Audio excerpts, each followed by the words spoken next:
one of the basic constitutional rights we have is the freedom of press. Alabama has probably got to be one of the only states with these unconstitutional activities. People in the state of Florida file lawsuits, in Georgia file lawsuits. All of this where we don't have an open courtroom where we're able to have, that's a public place, by the way.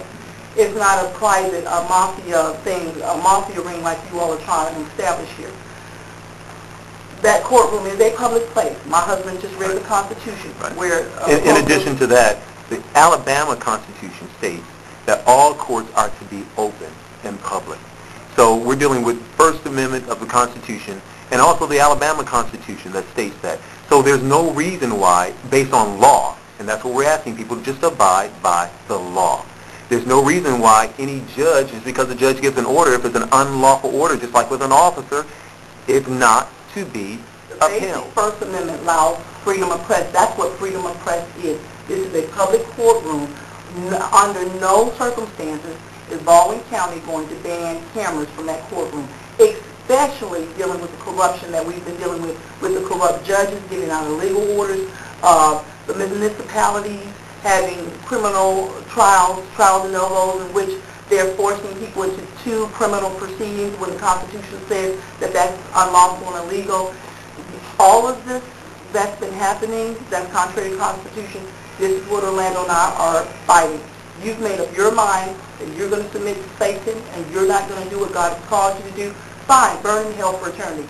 I have to stand before God on Judgment Day. I'm not going to hell based on Huey Mack attempting to make us submit to Pharaoh. I'm not submitting to Pharaoh, all right? I want my SD card back. Not only that, there's supposed to be a property seize, whatever, paperwork. No one has ever given us any kind of property seize to let us know what you have in your possession. That's under the Fourth Amendment as well. We have rights, sir. We have what happened in that courtroom was uncalled for. My children were assaulted again by your deputy sheriff. And so, and I'm saying again, meaning another law enforcement officer for Robertsdale assaulted my son over the same issue with these cameras in public. This is what is agitating us too. After he gives out his unconstitutional order, now you feel that your officers who you sent down there to do what they did, you feel now you're not obligated to even fill out a property report because you have a judge's order to close all your actions underneath, and we're telling you. Yes, it's accountability, and that's what we're here to do.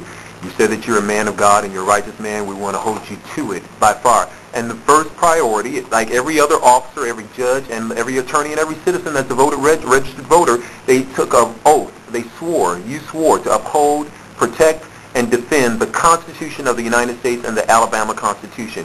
And any time that any person, any individual, be it a judge or an officer, whomever, they step outside of the Constitution, the framework of the Constitution, specific verbatim sections within the Constitution and the amendments in the U.S. Constitution, you know, you're not obligated to enforce a judge's ruling.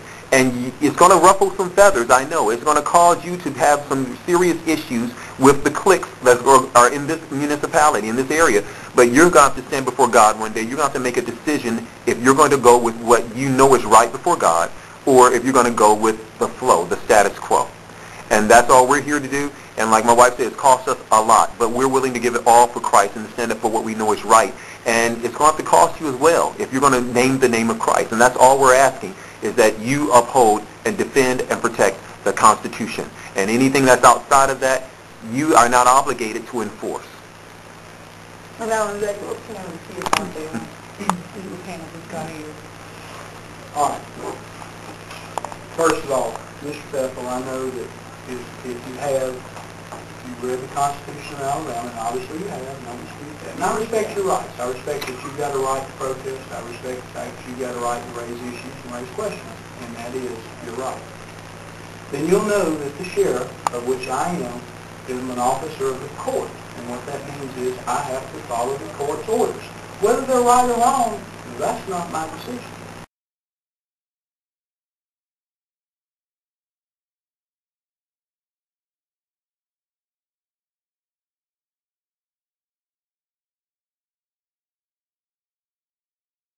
It's an officer of the court. You have a legitimate way that you can fight this, and you have a way that you can raise your issues. The problem is they're not here. They're over there on the SD cards. You're not getting them back until Judge Parton says you can have them back. If Judge Parton says, Sheriff, give them back to you, I'll give them back to you, that quick. Okay? No problem in that at all. But now the judge who is over me in his authority, in the way that it works in the Constitution, because he is a circuit court judge,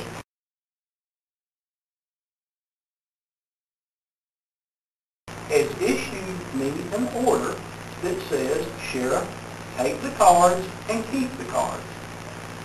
If Judge Parton will release that order, I'll gladly give them to you back.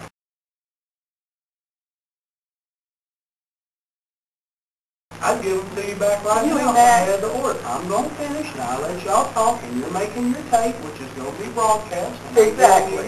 And I want to get you out of office. You have already started off wrong. Okay. I'm finished with it because at this point in time, you've already told me this on the telephone that you're going to bow to Baal. You're not going to be Shadrach, Meshach, and Abednego. You have came in here to push corruption. Yes, it does. Let's go with New Testament. Let's go with New Testament then. We need to deal with what we're dealing with right now, and that's you. It's better to obey God rather You're than going to have to make a decision if you're going to obey the Constitution. Bottom line, yes or no. That's the vow you took. I am. Show me the vow that it says that you would obey a judge above the Constitution. Is it there? Yes or no? Is it is it there? In the system we have, the judges interpret the Constitution. No. No. That's what they're supposed to do. No. They're not supposed to interpret anything. I'm not a lawyer. The Constitution is an absolute document needing no interpretation. Whether you agree with it or not. I agree with the Constitution that I have a right to freedom of press, and that's what we were exercising in public press. I don't have to fight that in the court issue. You are going to subject yourself to the Constitution because God is going to make you. You think you're so cute above the law, God is going to take you out of that position. In the name of Jesus, God is going to, because you went back on your vow to God. And you're a corrupt deputy sheriff or sheriff. I'll stand before God one day and accept whatever judgment says.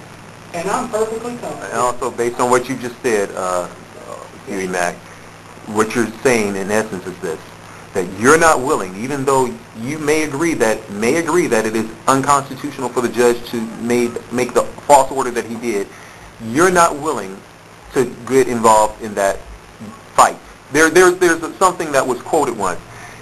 Dr. Martin Luther King Jr. was quoting, he said, he believes that the hottest places in hell are reserved for people who during a time of moral crisis maintain their neutrality. What you're saying, not only will you maintain your neutrality, you're going to fall in rank and file step with what the judge ordered, even though you may believe it to be unconstitutional.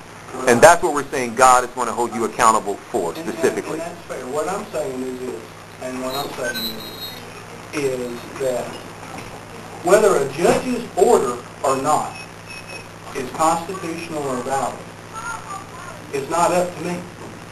If the judge orders it, then I have to follow it.